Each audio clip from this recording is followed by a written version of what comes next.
우리는 주일마다 로마서를 읽어가면서 로마서는 우리에게 기독교 교리를 아주 체계적으로 말씀해 주고 있다라는 것을 그렇게 보게 됩니다. 하나님은 세상을 아름답게 만드셨고, 그리고 우리 인류도 하나님의 형상으로 또 하나님의 모양으로 그렇게 존귀한 존재로 그렇게 만드십니다. 아담과 하와의 타락을 통해서 이 땅에는 죄의 권세와 사망 권세와 사단의 권세가 그렇게 찾아옵니다. 이 죄와 사망 권세와 사단의 권세라는 것은 인간의 본연의 모습을 얘기하는 것이고, 또 인간의 실존을 얘기하는 중요한 말씀이라고 볼 수가 있습니다. 사람에게는 죄가 있다. 사람은 사망 권세에 눌려 산다. 또 사람은 어느 누구를 막론하고 사단의 지배를 받으면서 살고 있다. 이것을, 이런 인간의 실존의 문제를 적나라하게 말씀하고 있는 것이 로마서인 겁니다.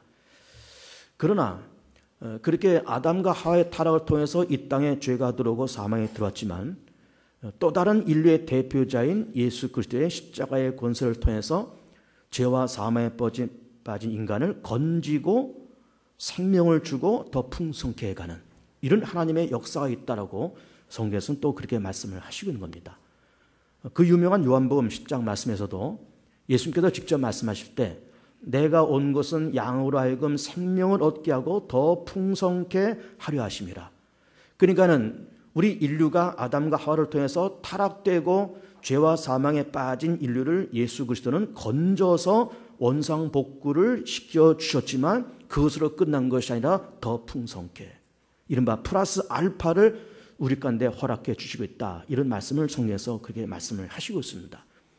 그러니까 우리는 인류의 타락과 예수 그리스도 또한 회복과 풍성됨이, 이것이 결정적인 두 사건을 통해서 이것이 파도가 치고 있다라는 것을 볼 수가 있어요. 아담 한 사람의 범죄를 통해서 인류가 죄 가운데 빠지고, 예수 그리스도 한 분의 순종과 한 분의 십자가의 권세를 통해서 도탄에 빠진, 죄에 빠진 인류를 건지시는, 이런 한 사람 아담, 또 한 사람 예수 그리스도의 이 정점으로 해서 인류의 역사와 운명이 파도치고 있다라는 것을 볼 수가 있는 거예요. 그러니까는 대표성을 띠고 있는 한 사람의 판단과 생각과 비전이 어떻게 다르냐에 따라서 그 공동체에 미치는 영향력은 막강하다, 이렇게 보는 겁니다. 그래서 오늘 우리는 5장 12절부터 끝절까지 말씀 보면서 한 사람이라는 단어가 여러 번 등장하는 것을 볼 수가 있습니다. 아담 한 사람의 타락, 아담 한 사람의 범죄로 인해서 사망이 들어왔다. 또 예수 그리스도 한 사람의 순종을 통해서 우리 인류가 의가, 또 생명의 은혜가 왕노릇하고 있다라는 이런 한 사람 한 사람 대표성을 띠고 있는 한 사람을 강조하는 것을 우리가 볼 수가 있어요.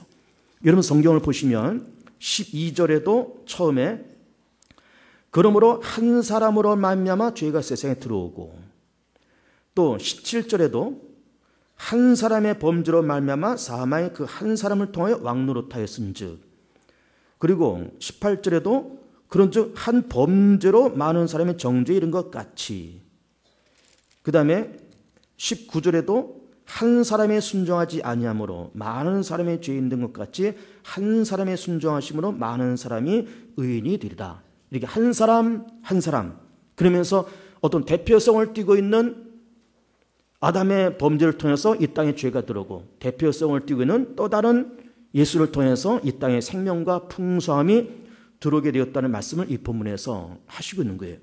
그러면서 우리가 이 본문을 보면서 정확하게 이해해야 될 부분이 뭔가 하면은 14절입니다. 이런 14절을 보시면, 그러나 아담으로부터 모세까지 아담의 범죄와 같은 죄를 짓지 아니한 자들까지도, 이 말이 뭔가 하면은 아담의 범죄의 큰 내용이 뭡니까? 선악과를 따먹은 거잖아요. 선악과를 따먹은 그런 죄를 짓지 않은 사람들에게도 사망이 이미 왕노릇하고 있었다, 그 말이고, 그래서 아담은 오실자의 모형이라. 여기서 오실자의 모형이라고 하는 것은 아담은 인류의 대표자이지만은 예수 그리스도는 또 다른 새롭게 될 생명이 넘치고 은혜가 넘치는 그런 세상의 인류의 대표자다. 그래서 아담은 오실자의 모형이다. 그래서 아담은 타락된 인간의 대표, 또 예수 그리스도는 생명과 은혜를 받은 사람들의 대표, 이게 두 대표자를 모형으로서 이렇게 보여주고 계신다라는 것을 본문을 통해서 볼 수가 있는 겁니다.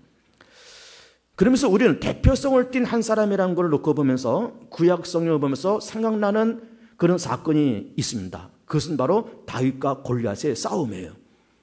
주전 1000년경 초대왕 사울, 그 다음에 다윗, 솔로몬, 르호밤 이렇게 흘러오잖아요. 사울 왕 시대에 블레셋과 전쟁이 벌어집니다. 그래서 엘라 골짜기를 중심해서 한쪽에는 이스라엘 군대, 한쪽에는 블레셋 군대가 그렇게 있습니다. 다윗은 이새의 8아들 가운데 막내로서 그의 형들은 다 군대에 징집돼서 가 있고 다윗은 징집되지 않은, 그러니까 20살이 채 안 된 청년이었다는 얘기죠. 그런 어떤 청소년이었다는 얘기죠. 지금으로 말한다 그러면 중학생이나 고등학생쯤 되는 그런 청소년이었습니다. 그래서 형들이 다 전쟁터에 나갔는데 아버지 이새가 하는 말이, 다윗아, 지금 네 형들이 지금 저 엘라 골짜기에서 전쟁 중인데 지금 전쟁이 어떻게 됐는지 네 형들의 안부를 좀 알아가지고 오렴. 그래서 아버지의 부탁을 받고 엘라 골짜기를 가보니까 이 골짜기를 중심해서 이스라엘 군대와 블레셋 군대가 대치를 하고 있습니다.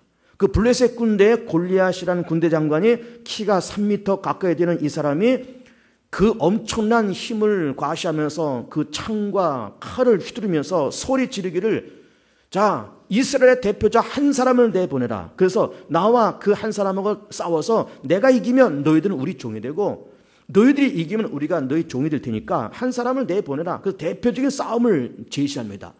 아무도 나가서 싸울 만한 사람이 없습니다. 사울의 군대가 벌벌 떨고 있을 때 다윗이 나갑니다. 왕이시여, 나는 어려서부터 아버지의 양을 기르면서 하나님께서는 나에게 사자의 이빨과 곰의 발톱에서 하나님이 나를 구원하셨다.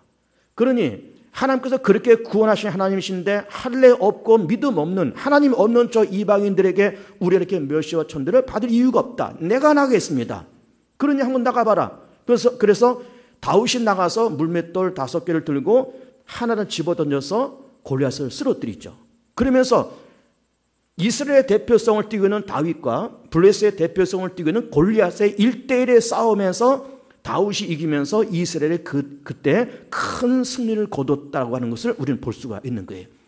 그러니까 대표성을 갖고 있는 한 사람의 판단과 생각과 가치관이 공동체에 미치는 영향력은 막강하다, 이렇게 보는 겁니다.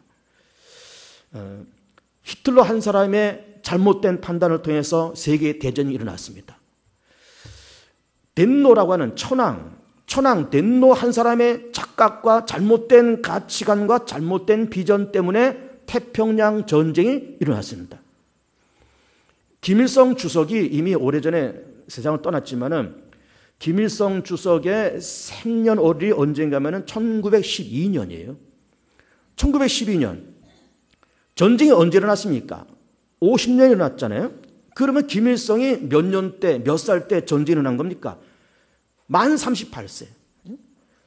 흔히 우리가 하는 말로 39살 때 6.25 전쟁을 일으킨 겁니다. 한 사람의 잘못된 판단, 잘못된 가치관, 잘못된 비전 때문에 전쟁이 나오고 그 전쟁 때문에 남과 북이 양쪽 나라가 입은 정신적, 물적, 그리고 인적 피해는 이건 말로 다 할 수 없는 거예요.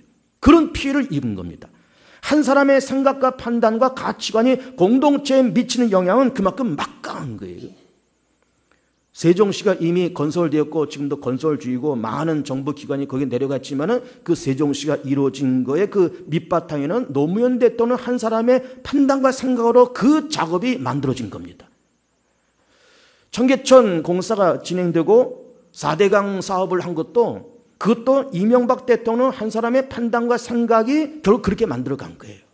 그것이 어떤 좋은 영향을 미쳤느냐, 그거는 지금 논할 얘기가 아니고 한 사람의 대표성을 띠고 있는 한 사람의 생각과 판단과 비전이 어떠하느냐에 따라서 그 공동체에 미치는 그 파급과 영향력은 그만큼 막강하다, 그 말이에요. 막강합니다. 근데 우리는 지금 대표성을 띠고 있는 두 사람을 보는 겁니다. 아담 한 사람의 범죄를 통해서 이 땅에 죄가, 사망이 그렇게 들어왔다.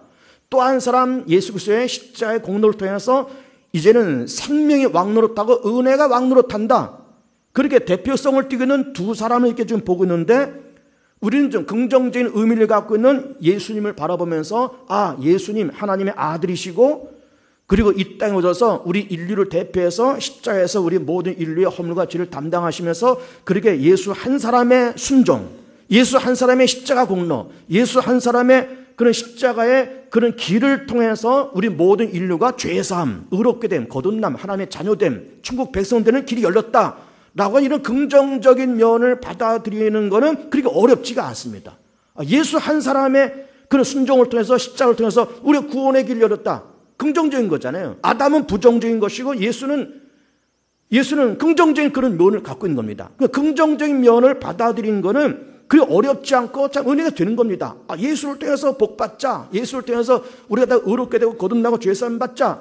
이거 참 긍정적인 면인데 부정적인 면인 아담을 통해서 이 땅에 사망의 왕노릇하고 아담 한 사람의 불순종과 선악과를 따먹는 그 사건을 위해서 온 인류가 다 죄권에 빠지고 사망의 왕노릇했다라고 하는 부정적인 것을 긍정하기에는 다소 불편한 마음이 있는 겁니다. 다소 불편한 마음이 있는 거예요. 아니 우리가 아담을 언제 본 적이 있습니까? 아담하고 우리가 무슨 삼촌지간입니까? 사촌지간입니까? 무슨 이웃집 아저씨입니까? 전혀 본 적도 없고 관계도 없는 것 같기만 하고 아담이 그렇게 올라가서 몇 주전 몇 천 년 사람인지도 알 수도 없고 나는 아담하고는 전혀 관계 없는 것 같은데 아담 한 사람의 범죄를 통해서 나와 온 인류가 죄인이고 사망의 왕노릇한다라고 하는 것을 이거 받아들이기가 상당히 물론 성경 말씀이니까는 믿을 수밖에 없지만 상당히 거부감이 생기는 겁니다. 참 불편한 거예요. 믿기도 싫고 기분 나쁘고 아담은 아담이고 나는 나인데 아담이 선악과 따먹은 거 그것 때문에 우리 모든 인류가 죄인이냐? 다 사망의 왕노릇 돼야 되느냐? 라고 하는 것을 의문을 던졌을 때는 사실은 이거는 우리가 받아들이기가 사실 어려운 부분이 있는 겁니다. 그런데 이런 예를 한번 내가 드려볼게요. 여기 박정호 목사가 서 있지 않습니까? 지금 2014년이에요.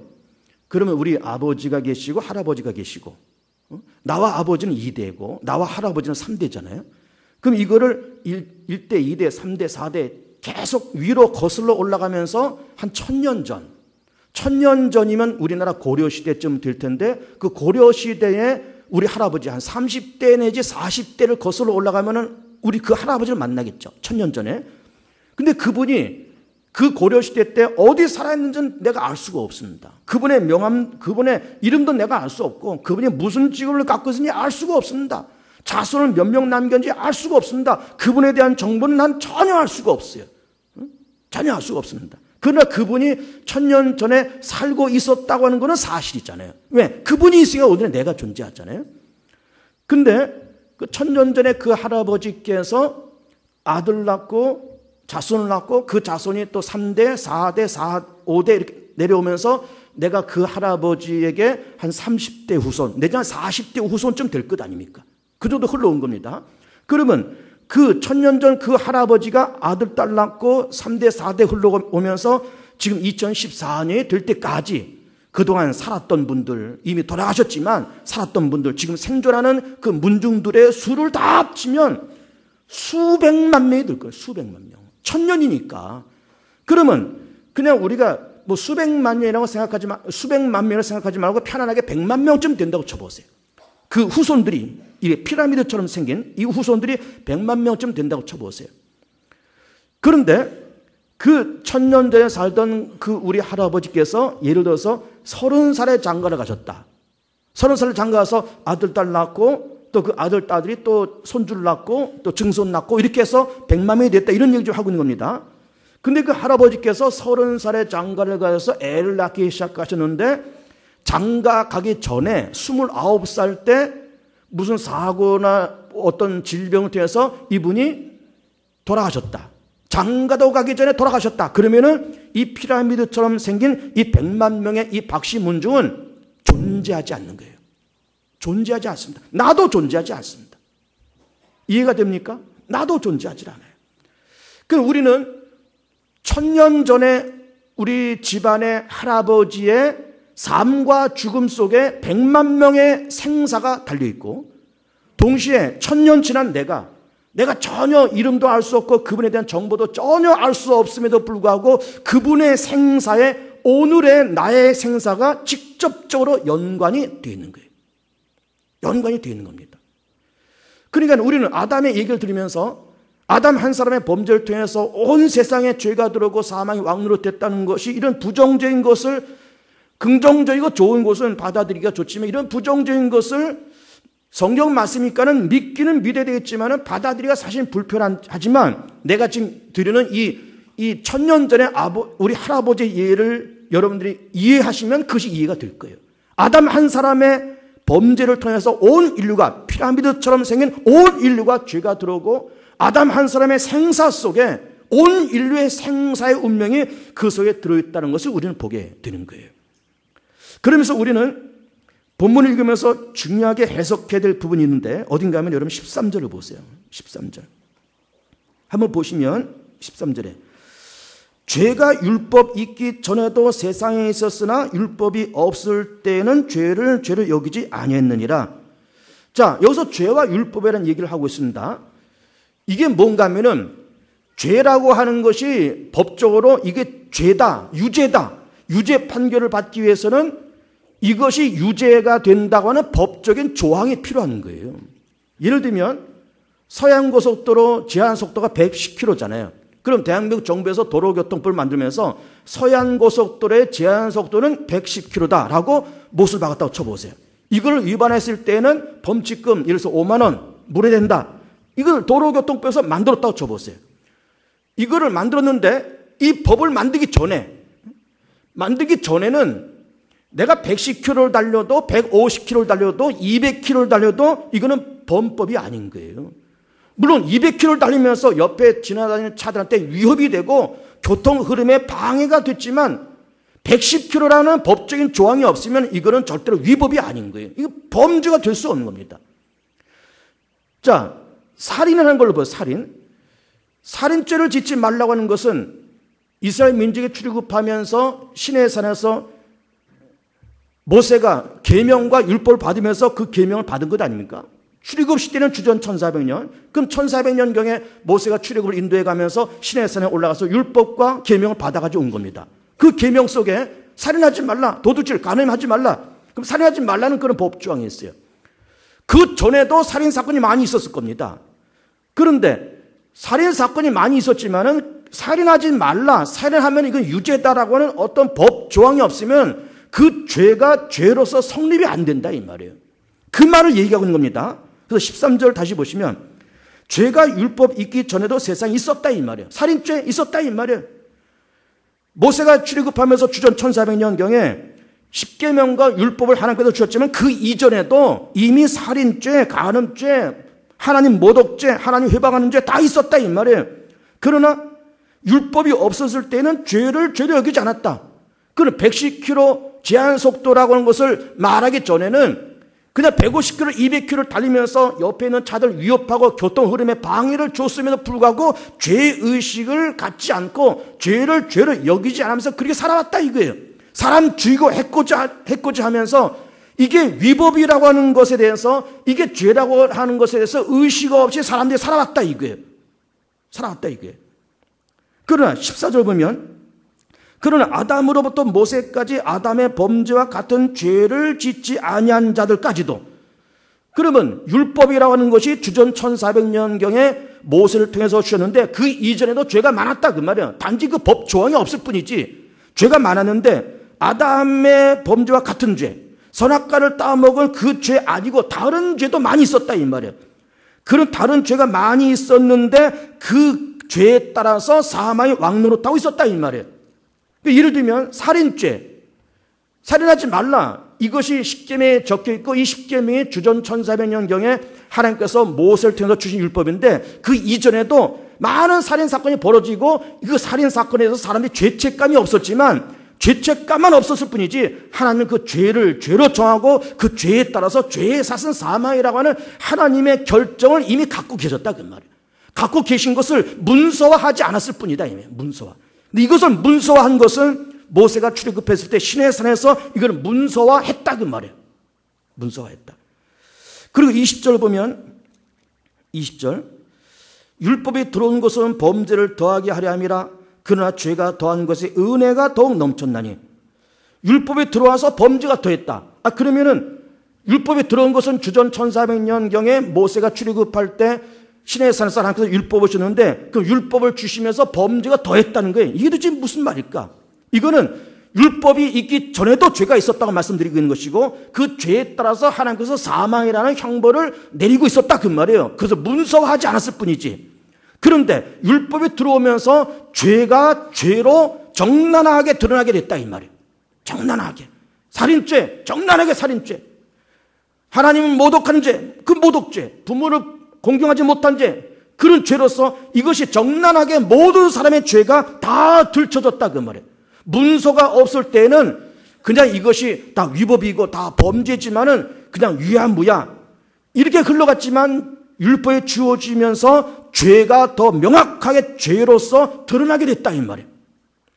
그런데 중간에 보면 그러나 죄가 더한 것이 은혜가 더욱 넘쳤나니 그렇게 죄가 드러났지만 그래서 죄가 죄로 명확하게 드러났지만 죄가 더한 곳에 은혜가 넘치면서 예수께서 이 땅에 오셔서 모든 인류의 허물과 죄를 담당하시고 십자가로 죽으시는 그런 공로를 통해서 은혜가 왕노릇하면서 이제는 예수 안에서 죄가 용서되고 이제는 거듭나고 의롭게 되고 하나님의 자녀되는 길이 죄 많은 이 땅에서 벌어졌다. 그 얘기를 하고 있는 겁니다. 그 얘기를. 그래서 우리는 이 한 사람이라는 얘기를 좀 계속하는 겁니다. 인류의 대표자인 타락한 인류의 대표자인 아담의 범죄를 통해서 이 땅에 사망이 왕노릇하게 되었다. 그러나 또 다른 인류의 대표자인 예수께서 이 땅에 오셔서 그 예수의 순종과 십자가를 통해서 은혜가 왕노릇하게 되었다. 율법이 있기 전에도 죄가 있었다. 그러나 그 죄도 그 율법이 있기 전에 죄가 있었지만은 그 죄를 하나님께서 죄로 정하고 그 죄도 사망이라는 형벌을 내렸지만 이제는 율법을 통해서 그 죄가 이제는 명문화되었다. 그 죄가 죄로 드러나게 되었다. 이 말씀 좀 하시고 있는 겁니다. 근데 우리는 한 사람 한 사람 이런 얘기를 해가면서 그럼 아담 한 사람 때문에 그렇게 부정적인 일이 벌어지고 예수 한 사람 때문에 그렇게 은혜의 긍정적인 사건이 벌어졌다. 아 그래 한 사람 아담 또 한 사람 예수. 그래서 우리는 한 사람이라고 하는 것을 그냥 나와 상관없이 이거 아담이다 예수다 이렇게 생각하지만은 그 한 사람이 사실은 우리 자신일 수도 있습니다. 우리 자신일 수도 있어요. 무슨 말일까? 우리가 그러면 또 다른 예수일까? 무슨 이단적인 얘기를 하려고 하는 것이 아니에요. 우리는 또 다른 한 사람이 될 수가 있습니다. 예를 들어서 제가 2014년도 박정호 목사 여기 있잖아요. 그럼 아까 1000년 전에 우리 할아버지 얘기도 했지만 예수님이 언제 오시는지 모르겠지만 만약에 예수님께서 앞으로 1000년이 지나도록 예수께서 이 땅에 오지 않으신다 그러면은 박정호 목사의 후손도 1000년 동안 이 땅에서 번성해 나가는 거예요. 우리 아들놈 박운조가 장가 가서 또 애들 낳을 것이고 또 그 애들이 또 시장 가서 또 애들 낳을 것이고 그러면서 앞으로 1000년 동안 아들 낳고 딸 낳고 그러면서 또 이렇게 피라미드처럼 그렇게 번성해 나갈 겁니다. 나갈 거예요. 그런데 그러면 나를 기점으로 해서 앞으로 1000년 나를 기점으로 해서 피라미드처럼 박정호 목사의 문중이 이렇게 만들어지게 문중이. 그러면서 그 문중의 대표자가 일단 나잖아요. 한 사람 나잖아요. 내가 오늘날 2014년도 20세기 21세기를 살아가는 내가 한 사람인 내가 오늘 어떤 가치관, 어떤 비전, 어떤 결단을 갖고 살아가느냐에 따라서 내 밑에 있는 모든 문중 1000년이 있도록 이렇게 퍼지는 피라미드처럼 생긴 이 문중의 생사와 운명의 결정적인 역할을 하는 거예요. 나 한 사람을 통해서 결정적인 역할이. 나를 통해서 내 자식이, 나를 통해서 내 3대가, 나를 통해서 내 4대가, 5대가 혹은 1000대까지 그런 영향력이 미쳐가는 거예요. 그 성경의 근거가 어디입니까? 출애굽기 20장이에요. 나를 사랑하고 내 계명을 지키는 자에게 1000대까지 은혜를 베푸시겠다 말씀하셨고 나를 미워하는 자의 죄를 갚되 아비로부터 아들이 이르기까지 3, 4대까지 저주하시겠다고 그렇게 말씀하시는 거예요. 그러니까 오늘 우리는 아담이 한 사람이다, 예수 한 사람이다 이렇게 지금 얘기했지만은 오늘 2014년으로 살아가는 우리 자신도 또 다른 한 사람이 될 수가 있습니다. 내 밑에 자라는 모든 후손들을 앞에 나는 또 다른 한 사람이에요. 나 한 사람 때문에 3, 4대까지 저주도 받을 수 있는 것이고 나 한 사람 때문에 1000대까지 복도 받을 수 있다 그 말이에요. 막강한 영향력이 있습니다. 막강한 영향력이. 저는 28살 때부터 교육 전도사를 시작했습니다. 그때부터 목회를 시작했어요. 그리고 지금 제가 57이니까는 30년을 제가 목회를 해오는 것 아닙니까? 그러면서 뭐 교육전도사, 뭐 전전사, 부목사, 담임목사, 뭐 제가 교회를 개척한 경험도 있고, 그러면서 30년 동안 목회를 하고 여러 목회 현장을 경험을 해가면서 나는 출애굽기 20장에서 말씀하시는 나를 사랑하고 내 계명을 지키는 자에게 1000대까지, 또 나를 미워하는 자에게 3, 4대까지 저주하리라라고 하는 그 현장을 나는 여러 번 목격했습니다. 여러 번 목격했어요. 교회가 이주를 했습니다. 교회를 이주하는데, 이주해서 성전을 지으려고 그러는데 그 성전 건축을 어느 동네 사람들이 극구 반대해 가면서 막 트럭이 지나가는 자리에 눕고 뭐 그러면서 성전 건축을 그렇게 반대했던 집이 있었습니다. 물론 그런 와중에 성전 건축은 다 이루어졌습니다. 어렵게 성전 건축이 이루어졌습니다. 그런데 그 집안내가 그 자식들이 다 병들어 죽고 사고당하고 교통사고 당하고 노름에서 재산 날리고 그런 현장을 내가 봤습니다. 나를 미워하는 자의 죄를 갚되 3, 4대까지. 3, 4대까지. 목사 내쫓는데 아주 1등 공신 어떤 교회 중직자가 있었습니다. 자식들이 다 망가졌어요.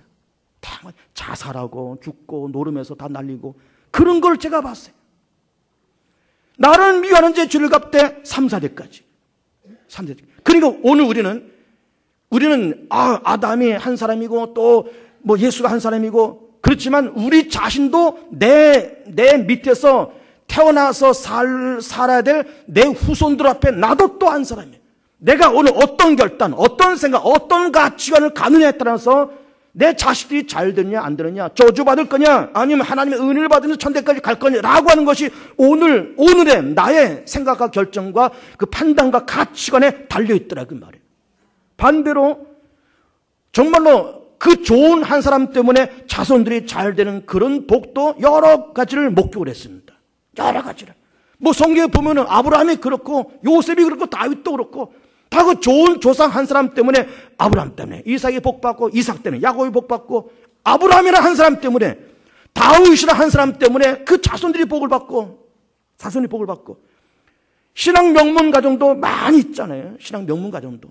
그 부모들이 정말 눈물로 새벽기도 드리고 교회를 위해서, 성도를 위해서 그렇게 헌신하고 봉사하고 충성하고, 그래서 거기서 태어나는 모든 아들, 딸들, 손주들 3대, 4대, 5대 내려가면서 그 집안에서 뭐 장관도 나오고 국회도 나오고 교수 나오고 회사 사장도 회장 나오고 그런 신앙 명문 가정도 수두룩하게 있는 거예요.